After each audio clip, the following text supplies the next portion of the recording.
தேவ வார்த்தை ஐக்கியத்திற்கு நான் உங்களை வரவேற்கிறேன். நான் ஜெரல் சாண்டியாகோ. நீங்கள் கேட்டுக்கொண்டிருப்பது verse by verse Bible study. கிறிஸ்மஸ்க்கு முன்னாடி நம்ம கலாத்தியரை குறித்த இந்த பைபிள் ஸ்டடியில் அநேக காரியங்களை நம்ம பேசியிருக்கிறோம். இந்த கிறிஸ்மஸ் காலத்தில் ஆண்டவராகிய இயேசுவின் பிறப்பை குறித்து தியானிப்பதற்காக ஒரு பிரேக் எடுத்தோம். அடுத்து இப்போ ஆரம்பிக்கிறது கொஞ்சம் லேட் ஆயிடுச்சு. இனிமேல் இந்த மாதிரி நடுவில் பிரேக் இல்லாமல் பிரேக் அவாய்ட் பண்ணுறதுக்கு நாங்கள் நிச்சயமாகவே முயற்சி செய்கிறோம். ஈவன் ஈஸ்டர் அப்போ கூட ஒரு மெசேஜ் கலேஷியன்ஸ் மெசேஜை வச்சுட்டு இன்னொரு மெசேஜ் மட்டும் வாரத்தில் இந்த ஈஸ்டர் பைபிள் ஸ்டடி மாதிரி பண்ணலாம்னு ஒரு ஆலோசனையெல்லாம் இருக்குது. ஜெபிச்சுக்கோங்க. ஆல்ரைட். இனிமேல் இந்த மாதிரி ஒரு லாங் பிரேக் இல்லாமல் நம்ம பார்த்துக்கலாம். ஹல்லேலூயா. இந்த ஊழியத்தை ஆதரிக்க விரும்புகிறவர்கள் நீங்கள் காணிக்கைகளை அனுப்ப விரும்பினால் இந்த ஸ்க்ரீனில் ஒரு நம்மளுடைய பேங்க் இன்ஃபர்மேஷன் QR கோடு வரும். அதை நீங்கள் பயன்படுத்தி இந்த ஊழியத்திற்கு நீங்கள் காணிக்கை அனுப்பலாம். கொடுங்கள், அப்பொழுது உங்களுக்கு கொடுக்கப்படும் என்று சொல்லியிருக்கிற வார்த்தையின்படி கர்த்தர் உங்கள் வாழ்க்கையில் ஒரு பெரிய அறுவடையை கொண்டு வருவார். ஹல்லேலூயா. Hallelujah to Jesus. ஜெபிக்கலாம். பிதாவே, இயேசுவின் நாமத்தினால் வருகிறோம். தாப்பனே, நீர் பெரியவர், சர்வ வல்லவர், எங்களை ஆசீர்வதிக்கிற தேவன், எங்களுக்கு உதவி செய்கிற தேவன், எங்களை பாதுகாக்கிற தேவன், ஒரு தாப்பன் பிள்ளையை சுமக்கிறது போல நீர் சுமக்கிற தேவன். பிதாவே, உம்மை நோக்கி பார்க்கிறோம். தாயின் வயிற்றில் தோன்றின நாள் முதல் இன்று வரை நீர் எங்களை ஆதரித்து வருகிறீர். பிதாவே, உமக்கு நன்றி செலுத்துகிறோம். பிதாவே, உம்முடைய விலையேறப்பெற்ற வார்த்தைகளை எங்களுக்கு போதிக்க வேண்டுமா ஜெபிக்கிறோம். உம்முடைய ஞானம், புத்தி, அறிவு, வெளிச்சத்தை எங்களுக்கு கொடுக்க வேண்டுமா ஜெபிக்கிறோம். பிதாவே, உம்முடைய வெளிச்சத்தினால் எங்களை நிரப்ப வேண்டுமா ஜெபிக்கிறோம். பிதாவே, இந்த காலத்திற்கு எங்களுக்கு தேவையான சரியான வார்த்தைகளை கொடுக்க வேண்டுமா ஜெபிக்கிறோம். எங்கள் வாழ்க்கைக்கு தேவையான பதில்களை வெளிப்படுத்த வேண்டுமா ஜெபிக்கிறோம். பிதாவே, நீர் அப்படியே செய்கிறபடியால் ஸ்தோத்திரம். இயேசுவின் நாமத்தினால் பிதாவே, ஆமென். ஹல்லேலூயா. Hallelujah to Jesus. சரி, மறுபடியும் கலாத்தியருக்கு எழுதின நிருபம் 3ஆம் அதிகாரம் 13 மற்றும் 14 வசனங்களை வாசிப்போம். கலாத்தியர் 3, 13 மற்றும் 14 வசனங்கள். மரத்திலே தூக்கப்பட்ட எவனும் சபிக்கப்பட்டவன் என்று எழுதியிருக்கிறபடி கிறிஸ்து நமக்காக சாபமாகி நியாயப்பிரமாணத்தின் சாபத்திற்கு நம்மை நீங்களாக்கி மீட்டு கொண்டார். ஆபிரகாமுக்கு உண்டான ஆசீர்வாதம் கிறிஸ்து இயேசுவினால் புறஜாதிகளுக்கு வரும்படியாகவும் ஆவியை குறித்து சொல்லப்பட்ட வாக்குத்தத்தத்தை நாம் விசுவாசத்தினாலே பெறும்படியாகவும் இப்படி ஆயிற்று. ஹல்லேலூயா. இந்த வசனங்களில் நம்ம ரொம்ப நாளாக தியானித்து கொண்டு வருகிறோம். முதல் பகுதியில் எப்படி நாம் சாபத்திலிருந்து மீட்டெடுக்கப்பட்டிருக்கிறோம், நியாயப்பிரமாணத்தின் சாபம்னா என்ன, அந்த சாபத்துக்குள்ளே என்னெல்லாம் அடங்கி இருக்குது, ரைட், உடன்படிக்கை, இந்த காரியங்களை உடன்படிக்கையோடு சேர்ந்து வருகிற அந்த சாபங்கள், இதை குறிச்செல்லாம் நம்ம நிறையா பார்த்தோம். ஆவிக்குரிய மரணத்திலிருந்து நாம் எப்படி மீட்டெடுக்கப்பட்டிருக்கிறோம், வியாதி வலி வேதனைகளிலிருந்து எப்படி மீட்கப்பட்டிருக்கிறோம், வறுமை, இல்லாமை, கடன் பிரச்சனைகளிலிருந்து எப்படி மீட்கப்பட்டிருக்கிறோம் அப்படின்றத பார்த்தோம். அடுத்து ஆபிரகாமுடைய ஆசீர்வாதம்னா என்ன, ஆபிரகாமுடைய ஆசீர்வாதம் எப்படி கிறிஸ்தவர்களுக்கு கொடுக்கப்பட்டிருக்கிறது, இந்த ஆசீர்வாதத்தினால் எப்படி நமக்கு பெருக்கம் உண்டாகிறது, ஆசீர்வாதம் நம்மை குறித்த கர்த்தருடைய மாறாத ஆலோசனையாக இருக்கிறது என்பதை குறித்தெல்லாம் நாம் ஆல்ரெடி பார்த்தோம். அது மட்டுமல்ல, பிள்ளைகள் எப்படி கர்த்தரிடத்திலிருந்து நமக்கு கொடுக்கப்படுகிற ஆசீர்வாதமாக இருக்கிறார்கள் என்பதை குறித்தும் நாம் பார்த்தோம்.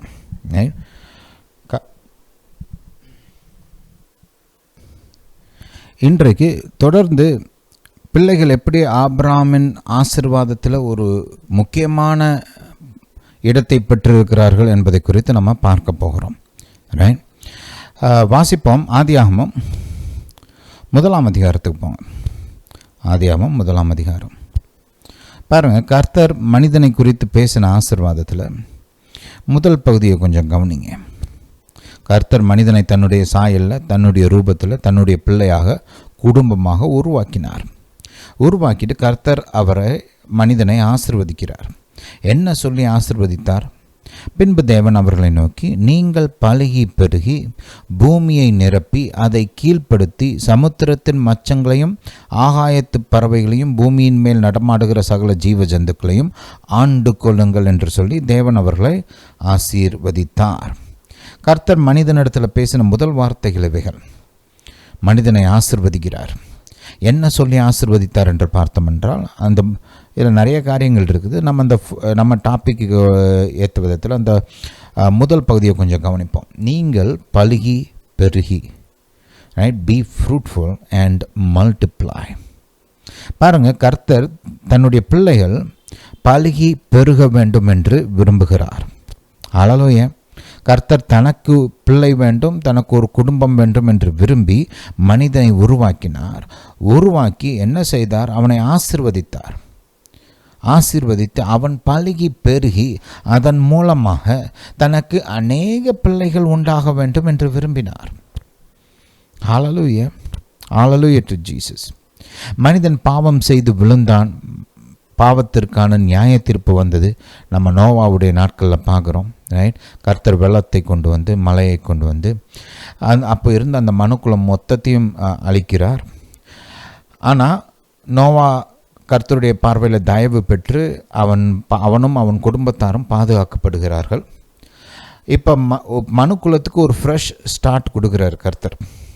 அப்படி கொடுக்கும்போது மறுபடியும் பாருங்கள், கர்த்தர் என்ன சொல்லுகிறார்?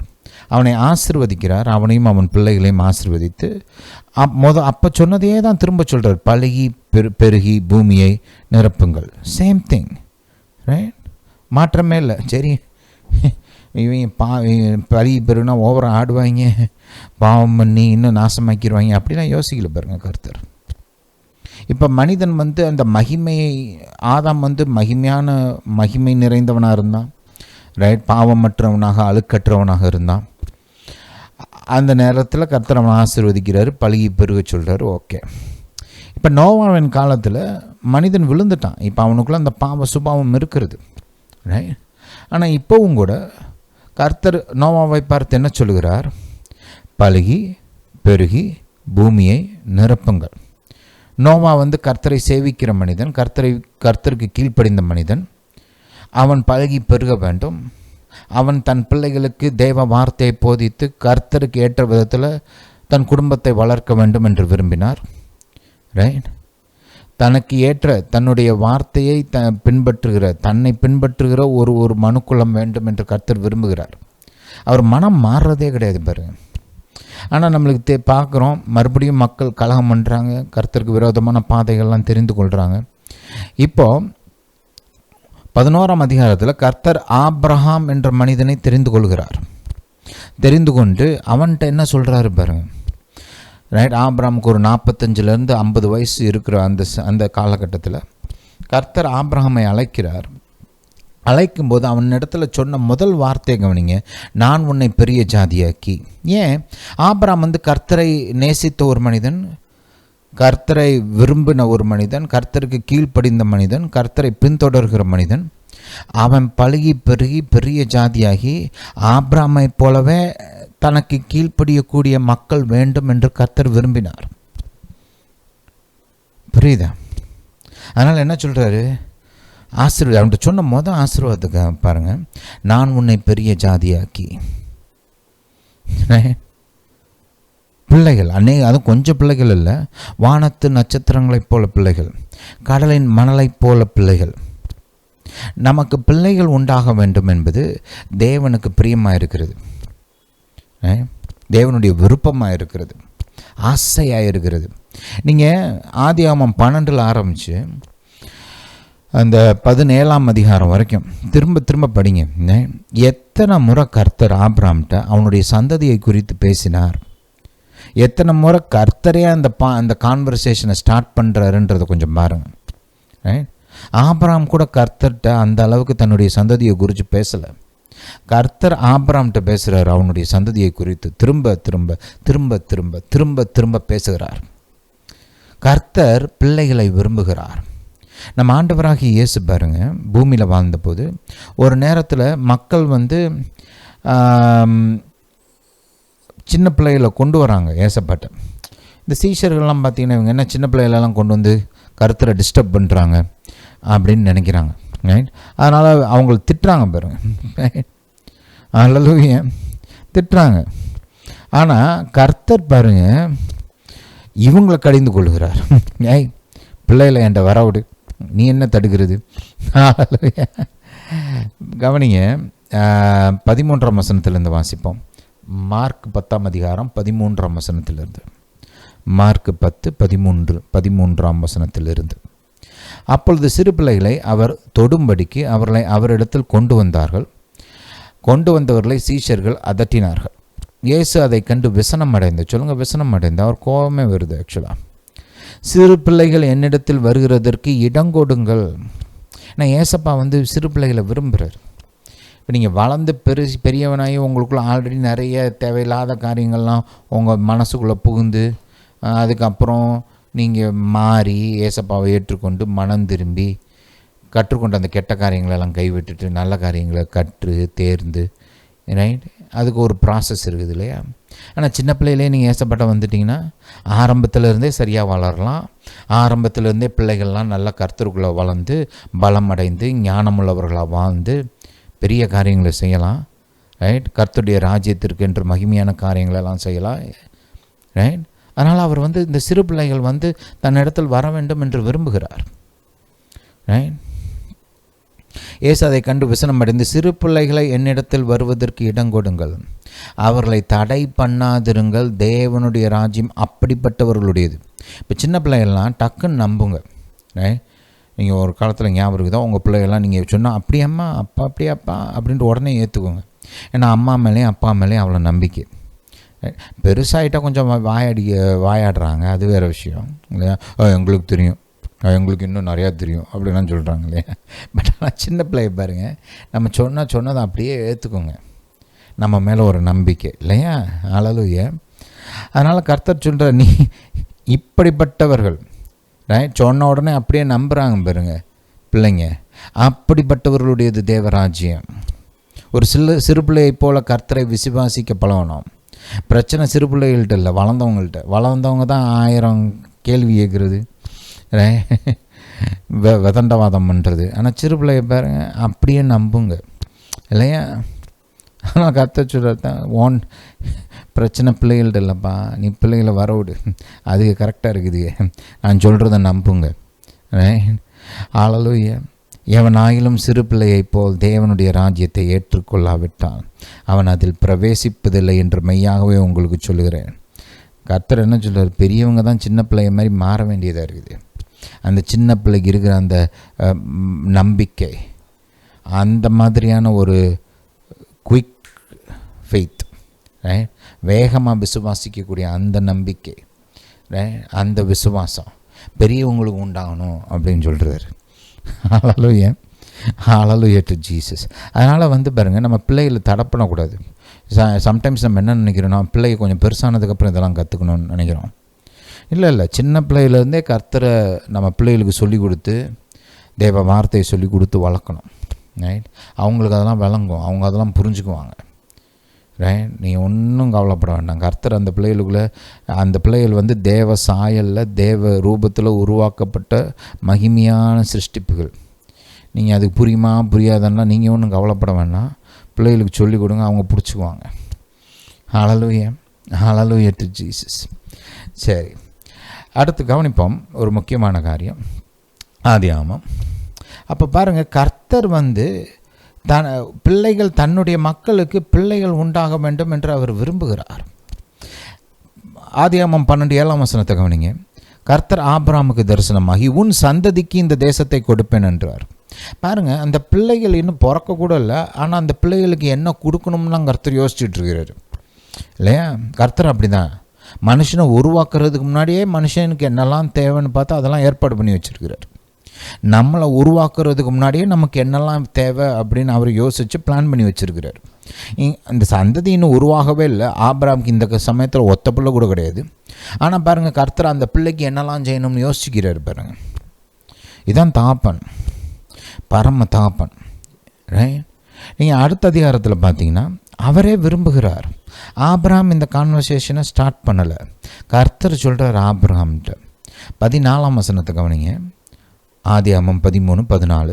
லோத்து ஆபிரகாமை விட்டு பிரிந்த பின்பு கர்த்தர் ஆபிரகாமை நோக்கி, உன் கண்களை ஏறெடுத்து நீ இருக்கிற இடத்திலிருந்து வடக்கையும் தெற்கையும் கிழக்கையும் மேற்கையும் நோக்கி பார். நீ பார்க்கிற இந்த பூமி முழுவதையும் நான் உனக்கும் உன் சந்ததிக்கும், மறுபடியும் பாருங்க, உன் சந்ததிக்கும் என்றென்றைக்கும் இருக்கும்படி கொடுத்து உன் சந்ததியை பூமியின் தூளை போல பெருக பண்ணுவேன். ஒருவன் பூமியின் தூளை எண்ணக்கூடுமானால் உன் சந்ததியும் எண்ணப்படும். பாருங்கள், கர்த்தர் மறுபடியும் சொல்கிறார், நான் உன் சந்ததியை பெருக செய்ய விரும்புகிறேன், உனக்கு அநேக பிள்ளைகள் உண்டாக வேண்டும் என்று விரும்புகிறேன். இது கர்த்தருடைய விருப்பமாக இருக்கிறது. புரியுதா? அதனால் இன்னைக்கு இந்த உலகத்தில் இந்த பிள்ளைகளுக்கு விரோதமான ஒரு மைண்ட் செட்டை நம்ம பார்க்குறோம். இன்றைக்கி நிறைய பேர் ஒரு சிலர் கல்யாணத்தை விரும்ப மாட்டேங்கிறாங்க. ரைட்? அது ரொம்ப கமிட்மெண்ட்டு அப்படி இப்படின்னு நினைக்கிறாங்க. பல விதமான அந்த கல்யாணத்துக்கு விரோதமான பல காரியங்களை கொண்டு வராங்க. இன்னொரு பக்கம் பார்த்தோம்னா கல்யாணமாகி பிள்ளைகளை பெற்றுக்கிறதுக்கு நிறைய யோசிக்கிறாங்க. ரைட்? நிறைய தவறான எண்ணங்கள், கண்ணோட்டங்கள் இன்றைக்கி பூமிக்குள்ளே வந்திருக்குது. பாருங்கள், பிள்ளைகள் கர்த்தருடைய ஆசீர்வாதத்தின் வெளிப்பாடு. நீங்கள் கல்யாணமாகி ஒரு பிள்ளை பெக்கிறீங்கன்னா நீங்கள் கர்த்தருடைய ஆசீர்வாதத்தை அனுபவிக்கிறீங்க. நீங்கள் பெருகிருக்கிறீங்க. உங்களுக்கு பலம் கூட்டப்பட்டு இருக்கிறது. உங்களுக்கு ஒரு பிள்ளை பிறக்கும்போது உங்களுடைய பலன் அதிகரிக்கிறது. நம்ம இந்த மைண்டெலாம் நமக்கு போச்சு. இந்த இணைப்பெல்லாம் நம்ம ஏதோ மாடர்ன்ற பேரில் வேறு விதமாக யோசிச்சுட்டு இருக்கிறோம். Children are strength. ரைட்? பிள்ளைகள் நமக்கு பலன். ரைட்? கர்த்தர் அப்படி தான் சிஸ்டத்தை ஏற்படுத்தி வச்சிருக்கிறார். சங்கீதக்காரனுடைய வார்த்தைகளை கொஞ்சம் கவனிங்க. ரைட்? சங்கீதம் 127. இன்றைக்கி உலகத்தில் இதெல்லாம் விளங்க மாட்டேங்குது பாருங்கள். பிள்ளைகள் சுமன்னு நினைக்கிறாங்க. ஐயோ, பிள்ளைய வந்துட்டால் செலவு ஜாஸ்தியாகிடும். ரைட்? பிள்ளைகளுக்கு இன்னும் நிறைய காரியங்கள்லாம் செய்யணும், செலவு ஜாஸ்தியாகும், பார்க்க முடியாதா அப்படின்லாம் தெரியல அப்படின்லாம் யோசிக்கிறாங்க. பாருங்கள், கர்த்தர் பிள்ளைகளை கொடுக்கும்போது பிள்ளைகளை பார்த்துக்கிறதுக்கு தேவையான பணத்தையும் கொடுப்பார். நீங்கள் கர்த்தரை விசுவாசிங்க. ஒருவேளை நான் இன்றைக்கி பிள்ளை பெற்றுக்கலாமா வேணாமான்னு யோசிச்சுட்டு இருந்தீங்கன்னா, ரைட், இல்லை உங்கள் குடும்பத்தில் யாராவது அப்படி இருந்தால் சொல்லிக் கொடுங்க இதெல்லாம். ரைட்? பிள்ளையை பெற்றுக்க, கர்த்தர் ஆசீர்வதிப்பார். கர்த்தர் உனக்கு பணத்தை கொடுப்பார். அந்த பிள்ளையை வளர்க்குறதுக்கு உனக்கு நிச்சயமாக பணம் கொடுப்பார். எனக்கெலாம் ஞாபகம் இருக்குது, எங்கள் அம்மா என்கிட்ட அடிக்கடி சொல்லுவாங்க. ரைட்? நான் பிறக்கிறதுக்கு முன்னாடி பாருங்கள், எங்கள் அப்பாவுக்கு ஒரு டெம்பரரி ஜாப் தான் இருந்துச்சு. பேங்க்கில் ஒரு டெம்பரரி ஜாபில் தான் இருந்தாங்க அப்பா. அப்போது நான் பிறந்த அன்னைக்கு எக்ஸாக்ட் சேம் டே, ரைட், பிறந்த அன்னைக்கு கர்த்தர் அப்பாவுக்கு ஒரு பெர்மனண்ட் ஜாப் கொடுத்தார். பேங்க்கில் ஆஃபீஸராக, கிளர்க் நினைக்கிறேன். ரைட்? கிளர்க்காக பெர்மனண்ட் ஜாப் கொடுத்தார். ரைட்? ஹல்லேலூயா. புரியுதா? பாருங்கள், எனக்கு கர்த்தருக்கு தெரியும் பிள்ளை பிறந்துருச்சு, பிள்ளையை பார்த்துக்கணும். ரைட்? இப்போ குடும்பம் பெருசாகிருச்சு. ஒரு சிலர் கவர்மெண்ட் இப்படிலாம் செய்யணும்னு நினைக்கிறாங்க. ஒரு சில தேசங்களில் கவர்மெண்ட்டும் இப்படி செய்கிறாங்க. ரைட்? ஆனால் கவர்மெண்ட்டே அவ்வளோ யோசிச்சா அவங்கள காட்டிலும் பெரியவர் கர்த்தர். அவர் எவ்வளோ யோசிப்பார்? ரைட்? பிள்ளைகளை கொடுக்குற கர்த்தர் உங்கள் தேவையிலையும் சந்திப்பார். எனக்கு ஞாபகம் இருக்குது, என் வாழ்க்கையில் நான் கல்யாணம் ஆகிறப்ப கர்த்தர் கொஞ்சம் வருமானம், சேல்ரி எல்லாம் கூட்டி கொடுத்தார், எனக்கு இன்க்ரீஸ் பண்ணார். அதே மாதிரி பாருங்கள், முதல் பிள்ளை பிறக்கும்போதும் ஒரு இன்க்ரீஸ் கொடுத்தார். மூத்த பையன் பிறக்கும்போது கர்த்தர் என் சம்பளத்தை இன்க்ரீஸ் பண்ணார், இன்சென்டிவ்லாம் ஜாஸ்தியாச்சு. ரைட்? அப்படி பிள்ளையை பார்த்துக்கணும் இல்லையா? ஆனால் புதுசாக வந்திருக்குது, பிள்ளையை பார்த்துக்கணும், கர்த்தர் கூட இன்க்ரீஸ் பண்ணி கொடுத்தாரு பாருங்க. அதே மாதிரி 2வது பிள்ளை பிறக்கும்போதும் எங்கள் குடும்பத்தில் ஒரு பெருக்கம் உண்டாச்சு. ரைட்? இந்த மாதிரி பிள்ளைகளை கொடுக்குற கர்த்தர் பிள்ளைகளை பார்த்துக்கிறதுக்கு தேவையான பணத்தையும் கொடுப்பார். புரியுதா? என் 2வது பிள்ளை பிறக்கிறப்பெல்லாம் எனக்கு கொஞ்சம் டைம், அப்போ இப்போ பிஸ்னஸ் ஆரம்பிச்சிருந்தோம். பிஸ்னஸ் ஆரம்பித்து அதை நடத்துகிறதுல ரொம்ப பணம் இன்வெஸ்ட் பண்ணிகிட்டு இருந்தோம், நிறையா செலவழிச்சிட்டு இருந்தோம். அதனால் அந்த நேரத்தில் பிள்ளையை குறித்த யோசனையே எங்களுக்கு இல்லை ஆக்சுவலாக. ஆனால் கர்த்தர் அந்த நேரத்தில் பிள்ளையை கொடுத்தார். ரைட்? பிள்ளையை கொடுத்தவர் பிள்ளையை பார்த்துக்கிறதுக்கு தேவையான பணத்தையும் கொடுத்தார். புரியுதா? என் பிள்ளை பிறந்த ஒரு வருஷத்தில் நான் ஊழியத்துக்கும் முழு நேர ஊழியத்துக்கும் வந்துட்டேன். ரெண்டாவது பிள்ளை பிறந்து ஒரு வருஷத்துலேயோ இல்லை கொஞ்சம் மாதங்கள்லேயோ கூட நான் வந்து முழு நேர ஊழியத்துக்கு வந்துட்டேன்.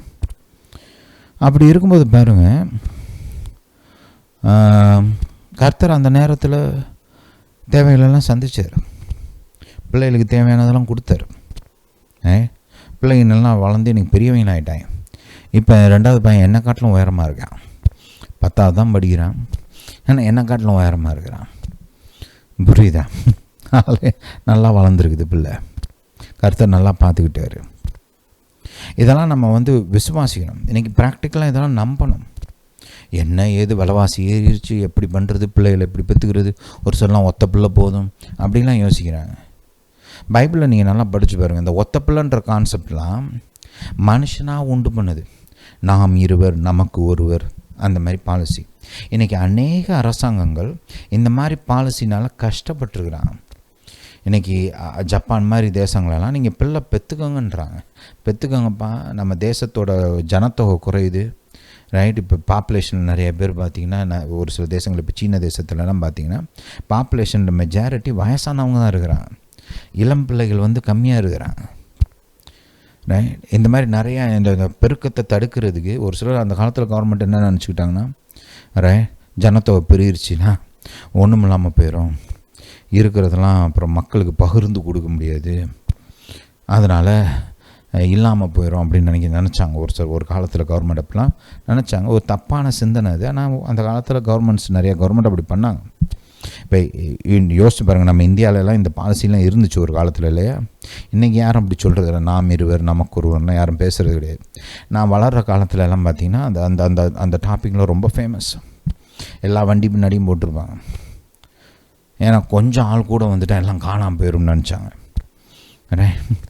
ஆனால் இன்றைக்கி இந்திய ஜனத்தொகை பல மடங்கு பெருகி இருக்குது.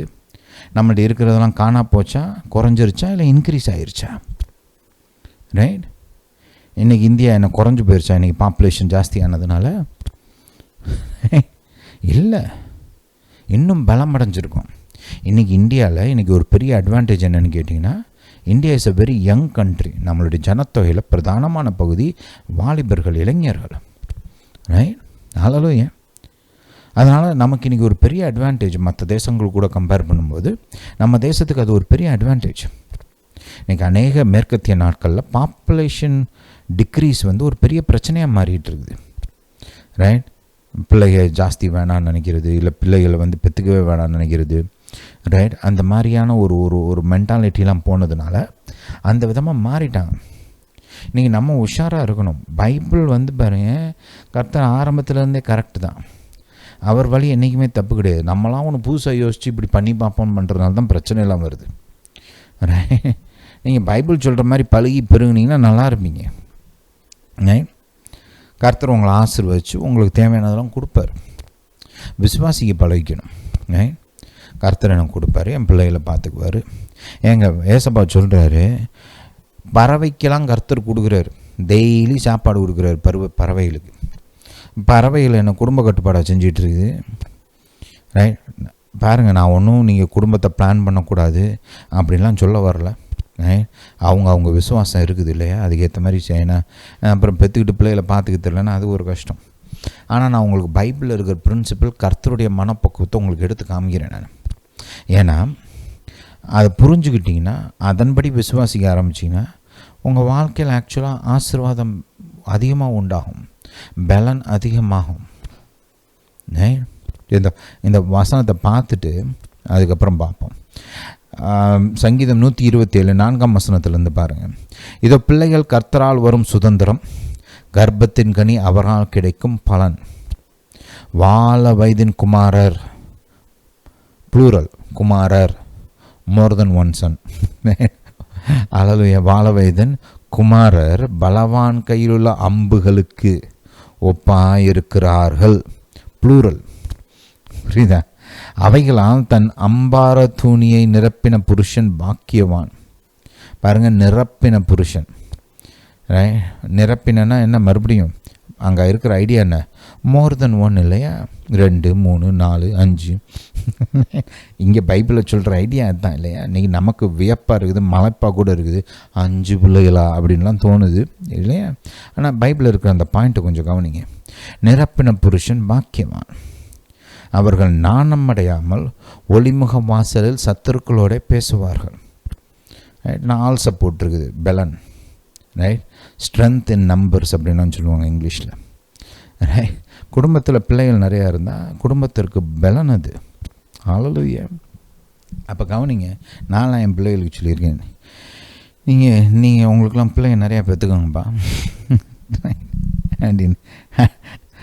அப்படின்னு சொல்லி என் பிள்ளைகளுக்கு நான் அதெல்லாம் சொல்லி கொடுத்துட்டு இருக்கிறேன். ஆனால் கவனிங்க, பாயிண்ட் வந்து நீங்கள் புரிஞ்சுக்கோங்க. ஒரு சிலருக்கு இது கேட்குறவங்க கஷ்டமாக இருங்க, என்ன பிரதர் இப்படி சொல்கிறீங்க, இத்தனை பிள்ளைகளை பெற்றுக்கிட்டு யார் பார்த்துக்கிறது அப்படின்லாம் யோசிக்கலாம். நீங்கள் இந்த வசனத்தை எடுத்து ஜெபிச்சு உங்கள் விசுவாசத்துக்கு ஏற்றபடி நீங்கள் உங்கள் குடும்பத்தை கட்டுங்க. ரைட், ஆனால் நான் பைபிளில் இருக்கிற பாயிண்ட்டும் உங்களுக்கு எடுத்து காமிக்கிறேன் நான். ரைட், ஹல்லேலூயா.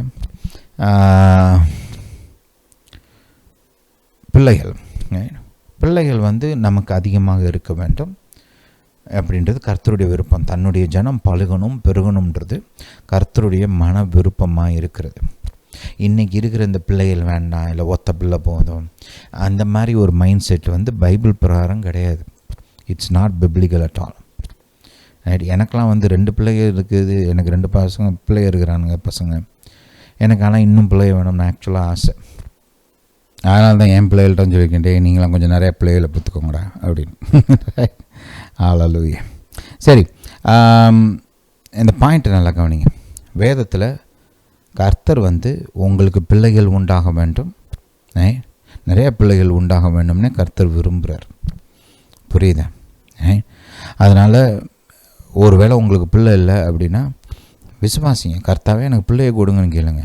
பழுகி பெருகுன்னு சொன்னீங்களே, ரைட், ஆபிரகாமை பெரிய ஜாதியாக்குவேன்லாம் சொன்னீங்களே, பிதாவே நீர் வந்து எனக்கு பிள்ளையை கொடுக்க வேண்டும் என்று ஜெபிக்கிறேன் அப்படின்னு ஜெபிங்க. கர்த்தர் உங்களுக்கு கட்டாயம் பிள்ளையை கொடுப்பார். ரைட், ஒரு பிள்ளை தான் பிரதர் இருக்குது, இன்னொரு பிள்ளை வேணும் அப்படின்னு விரும்புகிறீங்களா? கர்த்தர் கொடுப்பார். ரைட், ஜெபிங்க, கட்டாயமாக கர்த்தர் கொடுப்பார். ஒரு வசனத்தை பார்த்து முடிப்போம். ஆதியாகமம் 30ஆம் அதிகாரத்தை கவனிங்க. இங்கே பார்த்தோம்னா ராக்கேலுக்கு வந்து பல ஆண்டுகளாக பிள்ளை இல்லை. ரைட், அப்போ வந்து கர்த்தர் வந்து அவளுக்கு பல ஆண்டுகளுக்கு அப்புறம் அவளை நினைவு கூர்ந்து அவளுக்கு வந்து ஒரு பிள்ளையை கொடுக்குறார். ரைட், முதல் பிள்ளை பார்த்திங்கன்னா யோசேப்பு. ஆனால் ராக்கேலுக்கு ஒரு ஆசை, எனக்கு இன்னும் பிள்ளைகள் வேணும் அப்படின்னு அவங்களுக்கு ஒரு ஆசை. அதனால் பாருங்கள், அவங்க வந்து பிள்ளைக்கு என்ன பேர் வச்சாங்க? யோசேப்பு. யோசேப்புனா என்ன அர்த்தம் தெரியுமா? இங்கிலீஷில் லெட் ஹிம் ஆட், அதாவது கர்த்தர் இன்னும் கூட்டட்டும், இன்னும் பெருகச் செய்யட்டும். இதுதான் யோசேப்புன்ற நாமத்துக்கு அர்த்தம். ஹல்லேலூயா. நீங்கள் பைபிளை வாசிங்க என் கூட சேர்ந்து. 22 வாசிப்போம். ஆதியாகமம் 30:22. தேவன் ராக்கேலை நினைத்தருளினார், அவளுக்கு தேவன் செவி கொடுத்து அவள் கர்ப்பந்தரிக்கும்படி செய்தார். அவள் கர்ப்பவதியாகி ஒரு குமாரனை பெற்று தேவனின் நிந்தையை நீக்கிவிட்டார் என்றும், இன்னும் ஒரு குமாரனை கர்த்தர் எனக்கு தருவார் என்றும் சொல்லி ரைட் அவனுக்கு யோசேப்பு என்று பெயரிட்டாள். நம்ம அண்ணாளை பார்க்குறோம். அண்ணாள் வந்து ஒரு பிள்ளை கூட இல்லை, எனக்கு நீர் ஒரு குமாரனை கொடுத்தீர் என்றால் உமக்கு என் பிள்ளையை நான் காலம் பூரா அப்படியே ஊழியம் பார்க்குறதுக்கு ஒப்பு கொடுத்துட்றேன், உமக்குன்னு கொடுத்துட்றேன்னு சொல்லி அண்ணாள் வந்து செய்கிறாங்க இல்லையா? கர்த்தருக்கு ஒப்பு கொடுக்குறாங்க, கர்த்தரும் பிள்ளையை கொடுக்குறாரு. ஆனால் பாருங்கள், கர்த்தர் அதோட நிப்பாட்டலை. பின்னாடி பார்த்திங்கன்னா ஏலி இல்லையா, அப்போ இருந்த பிரதான ஆசாரியர் அந்த தம்பதியர் ஆசிர்வதித்தார். என்னன்னு சொல்லி ஆசிர்வதித்தார்னு கொஞ்சம் பாருங்கள். 1 சாமுவேல் 2ஆம் அதிகாரம், 1 Samuel 2. Hallelujah to Jesus. 1 Samuel 2:20 வசனத்தை கவனிங்க. ஏலி எல்கனாவையும் அவன் மனைவியும் ஆசிர்வதித்து, இந்த ஸ்திரீ கர்த்தருக்கென்று ஒப்பு கொடுத்ததற்கு பதிலாக கர்த்தர் உனக்கு அவளாலே சந்தானம் கட்டளையிடுவாராக என்றான். அவர்கள் தங்கள் ஸ்தானத்திற்கு திரும்ப போய்விட்டார்கள். அப்படியே கர்த்தர் அன்னாளை கடாட்சித்தார். அவள் கர்ப்பந்தரித்து 3 குமாரரையும் 2 குமாரத்தையும் பெற்றாள். பாருங்க, கர்த்தர் பாருங்க, அன்னாள் விரும்பினதுக்கும் அதிகமாக பிள்ளைகளை கொடுத்தார். இதான் கர்த்தருடைய விருப்பம். தன்னுடைய மக்களை குறித்து, தன்னுடைய பிள்ளைகளுக்கு, தன்னுடைய மக்களுக்கு நிறைய பிள்ளைகள் உண்டாக வேண்டும் என்று கர்த்தர் விரும்புகிறார். ஹல்லேலூயா, ஹல்லேலூயா டு ஜீசஸ். பிள்ளைகள் கர்த்தருடைய ஆசீர்வாதத்தின் வெளிப்பாடு. பிள்ளைகள் நம்முடைய வாழ்க்கையில் பலனாக இருக்கிறார்கள். நமக்கு பிள்ளைகள் பிறக்கும்போது நமக்கும் நம்முடைய குடும்பத்துக்கும் பலன் அதிகரிக்கிறது. இப்படி சிந்தித்து பழகுங்க, கர்த்தருடைய வார்த்தையின்படி சிந்தித்து பழகுங்க. கர்த்தர் உங்கள் வாழ்க்கையில் நன்மைகளை உண்டு பண்ணுவார். ஹல்லேலூயா, ஹல்லேலூயா டு ஜீசஸ். ஜெபிப்போமா. பிதாவே, இயேசுவின் நாமத்தினால் வருகிறோம் தாப்பனே. என்னுடைய சத்தத்தை கேட்டுக்கொண்டு இருக்கிற மக்களுக்காக ஜெபிக்கிறேன். பிள்ளை இல்லாதவர்களுக்காக ஜெபிக்கிறேன். தாப்பனே, நீர் ஆசீர்வதிக்கிற தேவன். உம்முடைய ஆசீர்வாதம் எங்களை பழகி பெருகச் செய்யும். தாப்பனே, உம்முடைய ஜனத்திற்கு பிள்ளைகள் உண்டாக வேண்டும் என்பது உம்முடைய விருப்பம். உம்முடைய விருப்பத்தின்படி தாப்பனே, இந்த மக்களை நீர் ஆசீர்வதிக்க வேண்டுமா ஜெபிக்கிறேன். அவர்கள் பழகி பெருகட்டும், பிள்ளைகள் உண்டாகட்டும். பிதாவே, அந்த பிள்ளைகளை வளர்க்கக்கூடிய திராணி பலன், அதுக்கு தேவையான பணம் வசதிகள் உண்டாகட்டும். பிதாவே, நீங்கள் அப்படியே செய்கிறபடியா ஸ்தோத்திரம். பிதாவே, இன்னொரு பிள்ளை எனக்கு வேண்டுமே நினைக்கிறவங்க, அவங்களுக்காக ஜெபிக்கிறேன். ராக்கேலுக்கு கொடுத்தது போல இன்னொரு பிள்ளையை நீர் கொடுக்க வேண்டுமா ஜெபிக்கிறோம். அன்னாளுக்கு கொடுத்தது போல இன்னும் பிள்ளைகளை கொடுக்க வேண்டுமா ஜெபிக்கிறோம். பிதாவை, நீர் அப்படியே செய்கிறபடியால் ஸ்தோத்திரம். பிதாவை, எங்கள் ஜெபத்தை கேட்டு பதில் கொடுத்தபடியால் ஸ்தோத்திரம். இயேசுவின் நாமத்தினால் பிதாவே, ஆமென். ஹல்லேலூயா. கர்த்தர் உங்களுக்கு செய்கிற நன்மைகளை நீங்கள் எங்களுக்கு தெரியப்படுத்துங்க. நம்முடைய கமெண்ட் செக்ஷன்ஸில் உங்களுடைய சாட்சிகளை பதிவு செய்யுங்க. நாங்களும் சேர்ந்து கர்த்தரை துதிப்போம். ஹல்லேலூயா. இந்த மெசேஜை நீங்கள் உங்கள் குடும்பத்தார், உற்றார், உறவினர்கள், நண்பர்கள் அவங்களுக்கெல்லாம் அனுப்பிச்சி வைங்க. இந்த வீடியோ லிங்க் அனுப்பிச்சி வைங்க. உங்களுக்கு தெரிந்த விசுவாசிகள், ஊழியக்காரவங்களுக்கெல்லாம் அனுப்பிச்சி வைங்க. கர்த்தர் உங்களை ஆசீர்வதிப்பார். இந்த போதனைகளை கேட்டபடியால் நன்றி. கர்த்தர் உங்களை ஆசீர்வதிப்பாராக. நம்முடைய இயேசு ராஜா சீக்கிரம் வருகிறார்.